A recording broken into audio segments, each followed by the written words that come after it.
आपण पुण्याचे श्री राधाकृष्ण जोशी यांना भेटत आहोत आणि ते नुकतेच कुंभस्नान करून आलेले आहेत। 144 वर्षात घडणारं कुंभस्नान ते करून आलेले जोशी साहेब। तर सर, तुम्ही जरा तुमचा अनुभव कसा होता कुंभस्नानाचा तो सांगा। छान होता। इथून मी आणि मुलगा औरंगाबादला गेलो।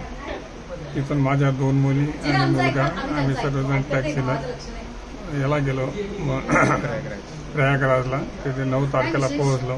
सकाळी 4:30ला पोहोचलो। 7:30-8ला स्नानाला गेलो। संगमावर स्नान वगैरे छान झालं। काही गर्दा वगैरे नव्हता जास्त। स्नान वगैरे करून आलो। परत सगळे आश्रम वगैरे बघितले ऋषी मुनीचे आणि परत आलो। आणि व्यवस्था कशी होती?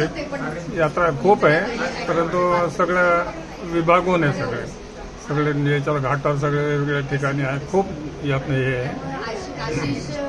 गर्दा खूप आहे, पण विभागून आहे। तसा काही त्रास आम्हाला बिलकुल झाला नाही। बरेच लोक म्हणतात की तिथे खूप गर्दी आहे, चेंगराचेंगरी आहे, पण खूप दूर चालावं लागतं। वेगवेगळ्या घाटावर असल्यामुळे एवढे काही जाणवले नाही गर्दी। तरी 1-1.5 लाख लोक होते। काहीतरी 62 कोटी लोक आतापर्यंत जाऊन आलेले आहेत। 1 करोड जवळ होती त्या दिवशी। हो, तुम्ही 7 तारखेला सगळे विभागून असल्यामुळे तेवढं तसं काही जाणवलं नाही। काही आम्हाला गर्दा काही लागला नाही, काही संग्राचिंगरी नाही, काही नाही, व्यवस्थित झालं सगळं। आणि रोहित, तुम्ही जाऊन आले ना? तुमचा काय अनुभव होता? आम्ही ऍक्च्युली गर्दी कमी असावी म्हणून अरेल घाटला गेलो होतो। कुठला घाट? अरेल घाट।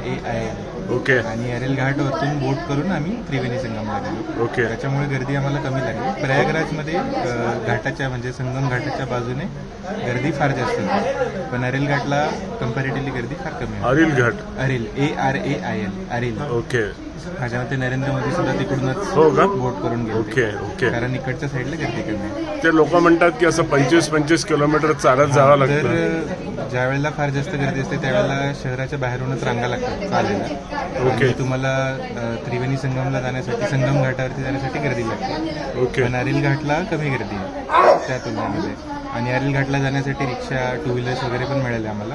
अरेल घाटला उतरून आम्हाला जवळपास 1 किलोमीटर बोटसाठी चालायला लागलं। ओके। आणि मग बाकी 1 तासाचा प्रवास बोटमधून केला आम्ही। ओके। संगम त्रिवेणी संगमला जाण्यासाठी। मग तुम्ही घाटावरती कोणी असे मध्यस्थ व्यक्ती वगैरेंना घेतलं होतं का? कोणी पंडितजी, गुरुजी वगैरे असे? नाही, त्याची काही आवश्यकता नाही पडली।